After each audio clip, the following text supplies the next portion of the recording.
সন্মানীয় সঞ্চালক মহোদয় আৰু উপস্থিত শ্ৰোতাবৃন্দ, এক বহনক্ষম ভৱিষ্যতৰ বাবে উত্তৰ প্ৰজন্মটোৰ সজাগতা, দায়িত্ব আৰু কৰ্তব্যৰ বিষয়ে আলোচনা কৰাৰ আগতে আমি আলোচনা কৰিব লাগিব বহনক্ষম ভৱিষ্যত বা বহনক্ষম উন্নয়ন বুলিলে আমি কি বুজো।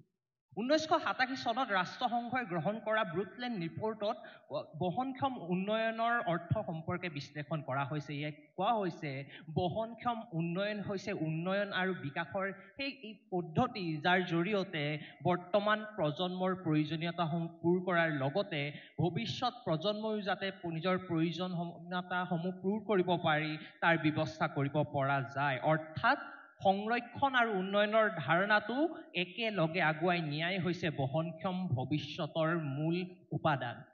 2015 বৰ্ষত ৰাষ্ট্ৰসংঘৰ বহনক্ষম উন্নয়ন সন্মিলন অৰ্থাৎ ইউনাইটেড নেশ্যন ছাষ্টেইনেবল ডেভেলপমেণ্ট ছামিটত বহনক্ষম উন্নয়ন বা বহনক্ষম ভৱিষ্যতৰ বাবে 17টা লক্ষ্যক নিৰ্ধাৰণ কৰা হৈছে। আৰু এই 17টা লক্ষ্যৰ মাধ্যমেৰে মই আজিৰ এই সভাত উত্তৰ প্ৰজন্মৰ সজাগতা, দায়িত্ব আৰু কৰ্তব্য সম্পৰ্কে আলোচনা কৰিব বিচাৰিছোঁ। প্ৰথমে আমি সামাজিক দিশটোৰে আলোচনা কৰিব বিচাৰিছোঁ। এই 17টা লক্ষ্যত সামাজিক দিশৰ বিভিন্ন লক্ষ্য যেনে সমতা স্থাপন কৰা, লিংগ বৈষম্য দূৰী কৰা তথা পৰিষ্কাৰ পৰিচ্ছন্নতা, বিশুদ্ধ খোৱা পানীৰ ব্যৱস্থা কৰা, ন্যায় তথা শান্তি প্ৰতিষ্ঠা কৰা ইত্যাদিৰ দৰে সামাজিক লক্ষ্য বান্ধি লোৱা হৈছে। এই লক্ষ্যসমূহত উপনীত হ'বলৈ আমাৰ উত্তৰ প্ৰজন্মটোৱে নিজে সজাগ হোৱাৰ লগতে সমাজৰ প্ৰত্যেকটো শ্ৰেণীয়ে যাতে সজাগ আৰু সচেতন হ'ব পাৰে তাৰ বাবে বিভিন্ন মাধ্যম গ্ৰহণ কৰিব লাগিব। সেই মাধ্যমসমূহ আমি সজাগতা সভাৰ কথা ক'ব পাৰোঁ তথা সততে ব্যৱহাৰ কৰা ফেচবুক, ইনষ্টাগ্ৰামৰ দৰে সামাজিক মাধ্যমৰ জৰিয়তে সজাগতা সৃষ্টি কৰাৰ ব্যৱস্থাৰ কথা ক'ব পাৰোঁ। দ্বিতীয়তে আমি শৈক্ষিক দিশেৰে আলোচনা কৰিব বিচাৰিছোঁ। কোনো এগৰাকী জনপ্ৰিয় গায়কে গাইছিল, ৰাজপথেদি যেতিয়া ৰজা যায় সুখৰ চাইৰেন বজাই, পথৰ কাষৰ কোনোবা ভোকাতুৰ শিশুৱে ডাষ্টবিনত লুকায়।